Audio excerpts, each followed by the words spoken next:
I was scrolling through Facebook Marketplace when I found this chair, which looked to me like a design from Aerosarian produced by Knoll. It was listed at $5, so I immediately went to go get it, and sure enough, there was a little sticker on the bottom that said Knoll, and my suspicions were confirmed. I had found a gem. However, this gem was so dirty. So I decided to get out my Bissell upholstery cleaner and I got to work. The water it was vacuuming up was black. It was repulsive.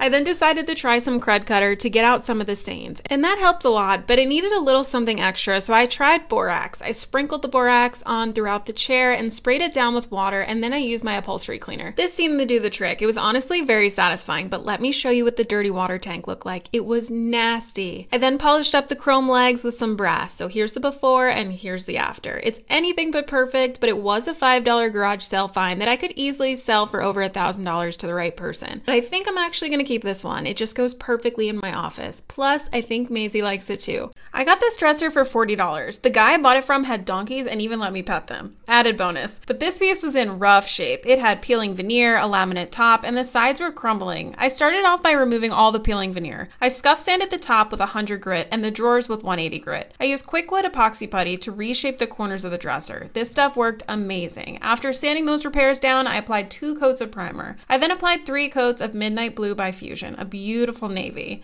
Thankfully, the drawers had walnut veneer, so I was able to save those with a little bit of walrus oil. Here's the final product. I really like the way it came out. I also like that this flip only took me 24 hours. 2 years ago, I found $3,000 at a garage sale, and I've been holding on to it ever since. And by $3,000, I mean a rare, highly sought after Broyhill Brasilia bar cart. I cleaned it well and used painter's tape to protect the tile. Then it was time to carefully sand off the virtually non-existent finish. I tried my best attempts at removing watermarks with oxalic acid, which got rid of a bulk of the stain, but not everything. I applied a medium brown walnut wiping stain, which went on beautifully, and I used this stain for all of my Brasilia pieces. I sprayed a coat of vinyl sealer, and once it dried, I applied a raw umber glaze. When I apply this glaze, I like to let it sit until it's almost dry and then wipe off any excess in the direction of the grain. Now for the tedious part, the repairs. I used a combination of Mohawk Blend-All sticks and veneer paint to touch up and conceal the water stains. Those repairs were all then sealed up with some more vinyl sealer, and then I finally made it to my last step, top coat. To match the original sheen, I used a classic satin lacquer. Now as a reminder, here's the before and here's the after. What do you think? I'm obviously obsessed and I will never let this one go. I found this dusty old dresser at an estate sale for $80. When I got home, I realized it was a Drexel Paragon, which can sell for a pretty penny. This piece had thick varnish, so I used Gator Platinum 5-inch sanding disc in 120 grit since they resist tearing and edge wear. I then began to work my way up to 220 grit. Once I got most of the finish off, I used Gator Micro Zip all-purpose detail sanding block kit. Its ergonomic design allowed for comfort while allowing me to get into these hard-to-reach corners. I then applied Varathane Premium Fast Dry Wood Stain in the color Kona, which happened to be the perfect match to the original color of the dresser. This was amazing because the drawers were in good condition, so I never had to touch those. This stain dried so fast and had such a rich color that I only needed 1 coat. I then used Gator Hook and Loop Hand Block Kit with 180 grit to comfortably hand sand the surface to prep for my top coat, which is Varathane's water-based polyurethane in matte. As a reminder, here's the before and here's the after.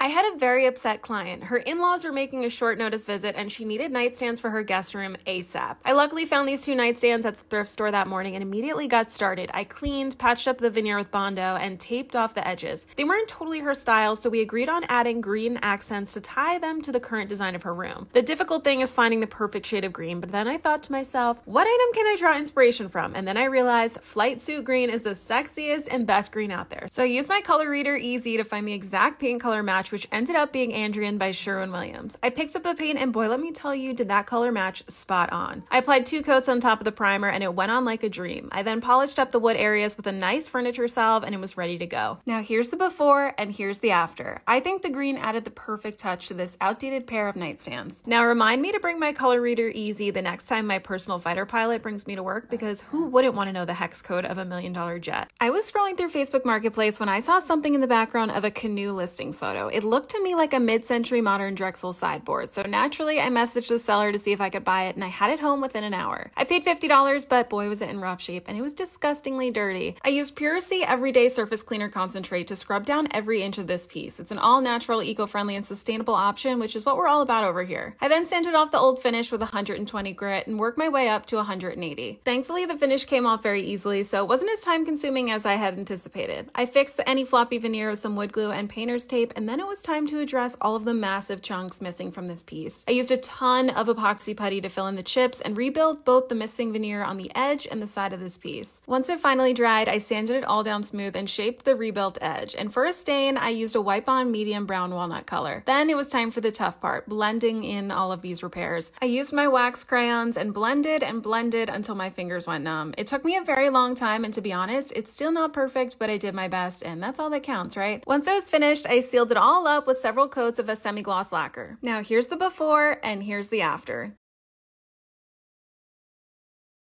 I somehow paid $20 for a pair of $2,600 chairs at the wildest estate sale I had ever been to. I spotted this chair on top of a workbench and I recognized the chrome immediately. They turned out to be Milo Bauman chairs from the 1970s, like this guy was a pioneer of modern design. We took them apart and somehow managed to fit them in our car, but my next step was to clean them because wow, they were gross. Wait until you see how black the water was. But I made sure to keep cleaning until the water ran clear. To clean the chrome, I used very fine steel wool and a diluted vinegar solution, which worked like a charm. Now remember, here's the before and here's the after. This was such a fun flip and I am so happy with how they turned out. They're still 50-year-old chairs, so I do think there may be a reupholstery in their future, but in the meantime, I think I'm gonna try and find a buyer who wants them with the original fabric. Now let me know in the comments, how much should I list them for? I got this vintage Lane cedar chest at the thrift store for $80. That's more than I normally spend, but I knew it would be a quick and profitable flip. After a good clean, I scraped the varnish off the top, which allowed me to sand through the rest much faster. I used 120 grit throughout. The black water rings didn't come out with sanding, so I used oxalic acid, which is wood bleach. I applied 3 coats total, scrubbing lightly with steel wool in between. Then I triple rinsed with clean water before applying my wipe-on polyurethane. I used a foam brush to apply my poly because I was only using it on the top and wanted more control of where it went. I applied 3 coats total, sanding with 220 grit in between. Here's the before and here's the after. This flip was quick, relatively easy, and should be profitable.